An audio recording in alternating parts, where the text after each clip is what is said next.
Bonsoir très chers fidèles, bonsoir très chers sénateurs et sénatrices, bonsoir de nous retrouver encore une fois de plus pour notre nouvel numéro.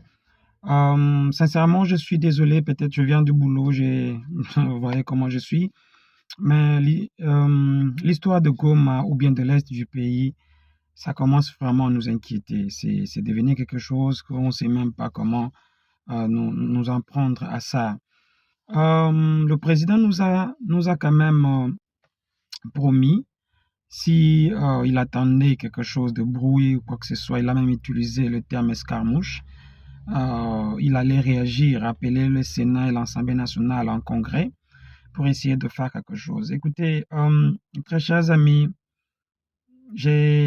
beaucoup de gens ne partagent pas ma position par rapport à M. Tulombo, mais je ne sais pas comment est-ce que je dois vous réveiller, vous faire voir que non, c'est un monsieur qui ne mérite pas notre pays. C'est un monsieur qui, à la tête de notre pays, c'est un danger. Euh, Chilumo me rappelle Kabila le père, qui était aussi un dangereux monsieur pour notre pays, qui ne savait pas la diplomatie. Tu peux beau voyager, faire 5000 voyages, mais si tu n'arrives pas à partir du bon côté euh, de, du bon côté, là où on négocie, là où on parle du pays, là où les décisions, en fait, excusez-moi la tautologie, là où c'est décide, ou là où se prennent des grandes décisions, c'est ce que j'allais peut-être dire, ça ne vaut pas la peine de voyager. Tant mieux rester au pays comme Kabila le faisait. Et je trouve que c'est plus mieux que voyager bêtement. Je ne sais pas la raison pour laquelle il voyage. Euh, Sincèrement, il y a des questions qu'on doit se poser sur Goma. Il y a vraiment des questions qu'on doit se poser. On doit se poser d'abord la question de savoir pourquoi la guerre à l'est du pays. Pourquoi la guerre n'est pas à l'ouest du pays? Pourquoi la guerre n'est pas au nord du pays? Et cette guerre-là profite à qui? Sincèrement, ce sont des questions qu'on doit se poser en tant qu'un être humain, en tant que Congolais. On doit se poser cette question. Et peut-être la troisième question, nous allons nous poser, c'est comment terminer cette guerre-là? Présentement, là, soyez d'accord avec moi que ces trois questions-là, ce ne sont pas des questions qui sont posées à l'opposition, à la majorité, mais ce sont des questions qui sont posées à un Congolais averti. Sincèrement, pourquoi la guerre? À qui profite cette guerre? Et comment finir cette guerre? Parce qu'aujourd'hui, souvent, les gens me disent n'importe quoi sur mes vidéos, mais ils ne savent pas que non, je ne critique pas pour le fait de critiquer, je donne aussi des solutions. J'avais réfléchi, je ne sais pas si je suis dans le bon chemin, mais j'ai réfléchi dans les trois questions qu'on vient de se les poser. Pourquoi cette guerre? Moi, j'estime que non, cette guerre est due à la jalousie.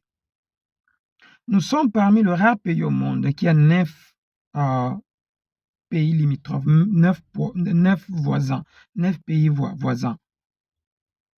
Et nous sommes parmi les rares pays au monde qui est richement béni.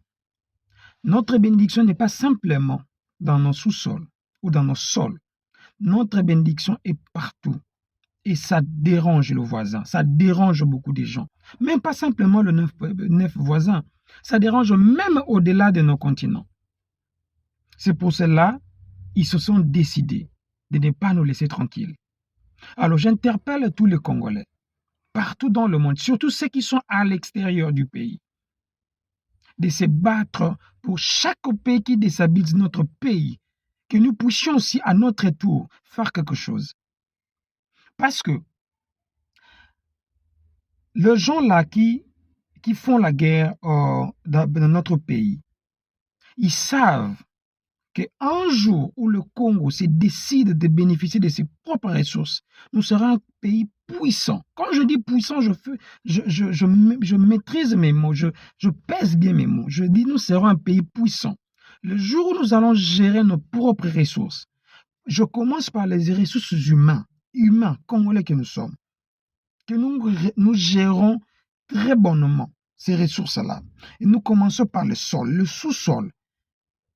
Vous verrez que le Congo va être un pays très puissant et ils ne sauront pas nous contrôler. Pourquoi la guerre à l'Est? C'est simplement, il y a aussi un problème tribal. Il y a un tribu qui veut s'approprier une terre. C'est pour cela qu'ils ont créé cette guerre-là, pour chasser les autochtones et pour s'installer. L'autre fois, j'avais cité le tribu. Ces tribus-là, j'ai eu de menaces. Je vous dis, j'ai des SMS avec moi, des menaces des gens non congolais qui sont derrière ces tribus-là pour nous menacer. Mais jamais, en aucun jamais, ni le Rwanda, ni les Banyamulenge auront une minute, en fait, laissez-moi dire, une seconde de terre. Je sais que ça ne se dit pas. Mais quand je dis une seconde, je pèse mes mots. Ils n'auront jamais une seconde de nos terres. Si aujourd'hui, vous récupérez une seconde de notre terre, demain, nous récupérons 10 km de vos territoires. Parce que les gens que vous utilisez aujourd'hui vont mourir demain. Ils ne seront plus là. Et par tous les moyens, nous allons récupérer nos terres. Alors, à notre première question de savoir pourquoi la guerre, c'est simplement la jalousie et des raisons tribales. Pour nous, ce sont les deux principales raisons que nous avons décelées. Oui, il y en a beaucoup, mais nous pensons que c'est la jalousie pure et simple que d'autres pays en ont pour le Congo. La deuxième question, c'était à qui profite cette guerre-là? C'est simple. À tous ces multinationaux éparpillés dans le monde, même ici en Afrique du Sud. Il y a de ces gens-là qui en profitent de cette guerre. Maintenant, là, on parle de la SADC. Ils nous ont envoyé des soldats par-ci, par-là. Ça, c'est la troisième émission, j'insiste. La SADC, ce n'est pas une force qui viendra mettre la paix. La SADC qui viendra continuer le pillage du Congo. J'habite l'Afrique du Sud et je confirme, l'Afrique du Sud chapeaute cette force-là. Elle viendra pour piller le Congo une fois de plus. Continuer, parce qu'ils ont déjà commencé. Hormis les multinationaux, nous avons le Rwanda, nous avons l'Ouganda. Et grave, je vais vous surprendre. Cette guerre-là profite à certaines autorités militaires, civiles et politiques congolaises. Il y a des généraux qui se sont fait de l'argent, qui sont devenus des multimillionnaires à cause de cette guerre-là. Chercher à tuer ses propres frères plutôt, désolé, pour devenir millionnaires, pour vendre le coltan, pour vendre tout ce qui est dans tous les minéraux qui sont à l'Est. Il y a nos autorités qui sont là, qui siègent dans les institutions, le Parlement, le ministre, le Sénat, qui sont à la base de cette guerre-là. Mais ce qui est plus grave est que moi, Congolais, je soutiens quelque chose qui va détruire le Congo et mes frères congolais. Des sangs, s'il vous plaît. Sincèrement, j'étais révolté aujourd'hui au travail. Je regardais des vidéos, je regardais des choses. Je me suis dit, mais qu'est-ce qui ne va pas chez nous, les Congolais? Comment on peut accepter tuer son propre frère pour quelque chose de là? Nous tous, nous avons... Personne ne vous dira qu'il n'a pas besoin d'argent. Mais je dois chercher mon argent avec mon sang, disons, ma sueur. Et non tuer des frères et sœurs pour se faire de l'argent. Désolé. Sincèrement, excusez-moi, je suis dans mes états. Je trouve ça admissible que mes frères et moi tuent des autres frères pour de l'argent. Vends ton propre pays, l'identité, là où Dieu t'a établi, parce que tu veux te faire des millions. La troisième question, on s'est posé, comment faire pour finir cette guerre-là? Parce que je dis, on a posé 3 questions. Je ne dis pas que c'est simple, mais je dis que c'est possible à un temps court. Premièrement, le premier citoyen de la République, le président de la République, devait être au bon moment et au bon endroit. Négocier proprement avec les tireurs de ficelle. Parce que chaque guerre dans le monde, il y a de ce qu'on appelle les tireurs de ficelle et ce qu'on appelle le marionnette. Le marionnette, c'est le Rwanda, qu'on utilise le Rwanda. Mais il y a des tireurs de ficelle quelque part. Alors, il y a un dîner qui s'est passé, il y a un dîner plutôt, désolé, qui s'est passé aux États-Unis, où on a vu l'ancien candidat président chez Komba, on a vu M. Robert, on a vu M. Paul Kagame, les autorités américaines, le Sénat américain était représenté avec le président, qu'on appelle ça dîner des amis, mais on n'a pas vu une autorité congolaise. Monsieur Félix Antoine Tshilombo, vous devez vous mettre là où on décide et non là où vous n'allez pas dans le pays où on vous roule les tapis rouges jusqu'à le fait, c'est comme une formalité. On doit rouler les tapis rouges pour aller décider. Il y a une opportunité qui s'est passée ici, BRICS. Moi, j'estime que notre pays doit intégrer cette organisation-là. Pourquoi? Parce que le BRICS, c'est l'opposé de là où on détruit le Congo. Entre autres, les États-Unis et l'OTAN. On doit, parce que BRICS a besoin de nous, dans tout le plan. Géographiquement, minéral, et tous les éléments que BRICS a, nous en avons. Et BRICS, nous pouvons apporter quelque chose. Et négocier d'une manière forte. Mais c'est simplement, nous devons avoir un bon manager à la tête du pays. Malheureusement, nous avons un monsieur qui ne comprend absolument rien, qui fait des déclarations bêtement populistes à la tête du pays. Parce qu'aujourd'hui, les gens se défendent que nous n'avons pas un Sénat, nous n'avons pas l'Assemblée pour qu'ils puissent convoquer le Congrès. La loi congolaise dit lorsqu'il n'y a pas de Sénat, il y a vacances du Sénat et l'Assemblée, le président prend la décision. Un président intelligent fait passer des lois lorsque ces deux assemblées sont en vacances ou en congé parlementaire. Imposez-vous. Malheureusement, je ne pense pas que ça va se faire. La troisième question était comment finir cette guerre-là. J'ai déjà donné une première partie, c'est d'être là où on décide sur le Congo. Et c'est facile en tant que président, vous devez savoir ça. Deuxièmement, à confronter le Rwanda, tous les tirés de ficelle, le Rwanda et Ouganda, physiquement. Monsieur Adolphe Mozito avait proposé ça. Et si possible, les attaquer et annexer ce pays-là avec le RDC. Mais c'est simplement, il faut motiver notre armée. Le footballeur prend 21 000 de risque. Je comprends. Je veux parler aussi de ça à la fin. Oui, sincèrement, je suis d'accord avec ça. Mais qu'est-ce que gagne un soldat congolais pour le risque qu'il a à l'est du pays? Qu'est-ce qu'il gagne? Oui, des généraux, nous avons des généraux corrompus. Mais toi, en tant que président, tu n'as pas quelque chose à proposer. Il n'y a pas un statut spécial. Dire que, non, écoutez, je vais finir cette guerre ici, mais je donne un statut spécial à cette armée-là qui va finir cette guerre. Motivation, il n'y en a pas. On ne sent pas. Il y a eu le Conseil supérieur de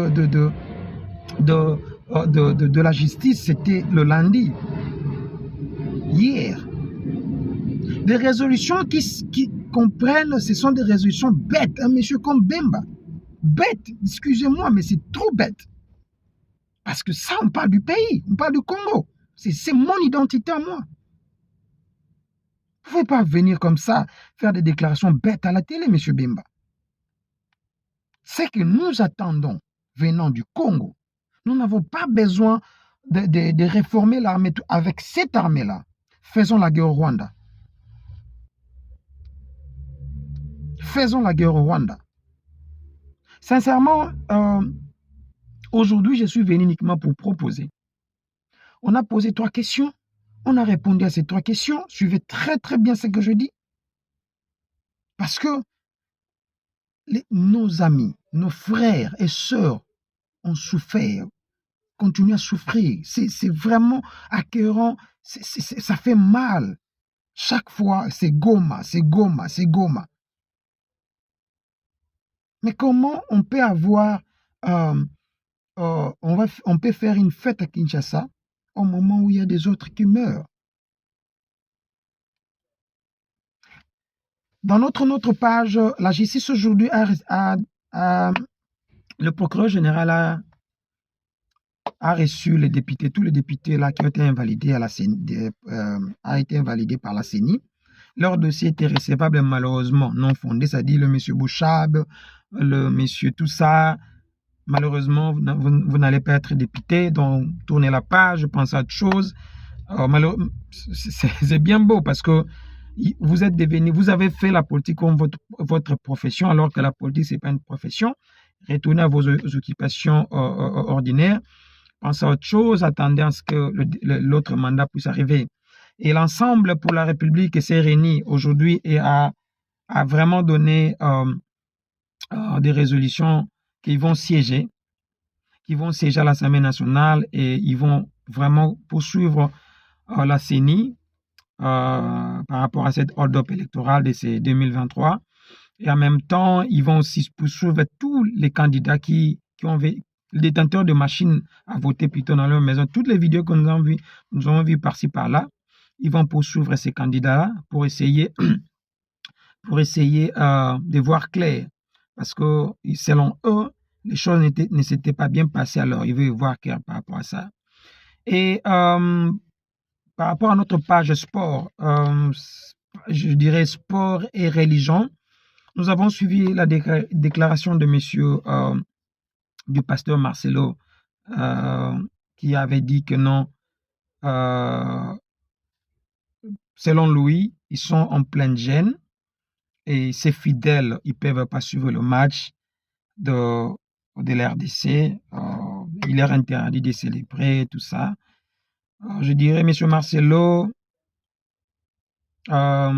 sincèrement, je suis aussi chrétien, croyant, pratiquant, mais je me suis donné une discipline de toujours suivre ce qui est l'évangile.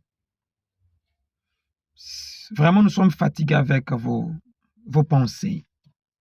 Vos pensées ne sont pas des évangiles. Il ne faut pas emprisonner les fidèles avec vos pensées. Non.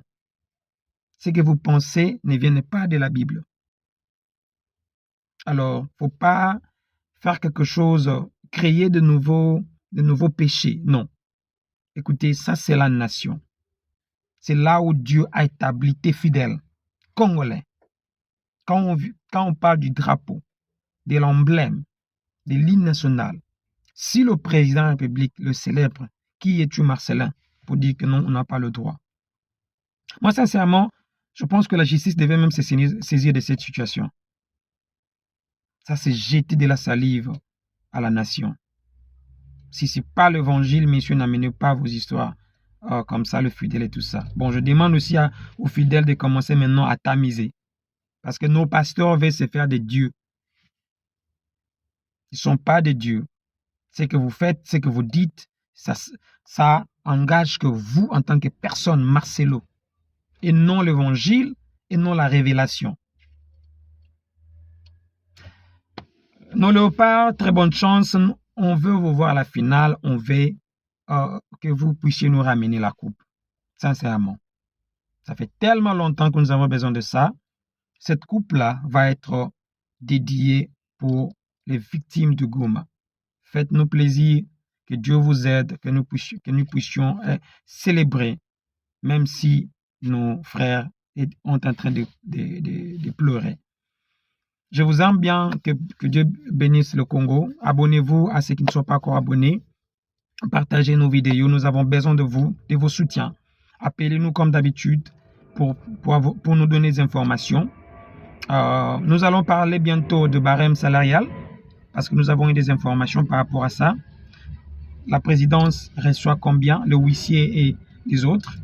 Mais aujourd'hui, on était plus focalisé par rapport à Goma, à la guerre de l'Est. où un président nous a promis la guerre alors qu'il a plus fait le populisme, des déclarations populaires à la place de faire des déclarations fermes et qui engagent le pays.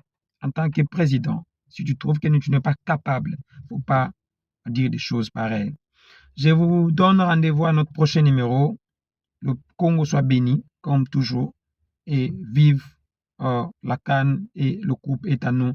Nos amis de Congo-Brazzaville continuent à surveiller. Nous allons faire une demande spéciale que nos médailles, qu'on va vous le donner parce que vous avez contribué à surveiller le fleuve, mais la coupe sera à nous au Congo-Kinshasa. Merci beaucoup et bye, ciao.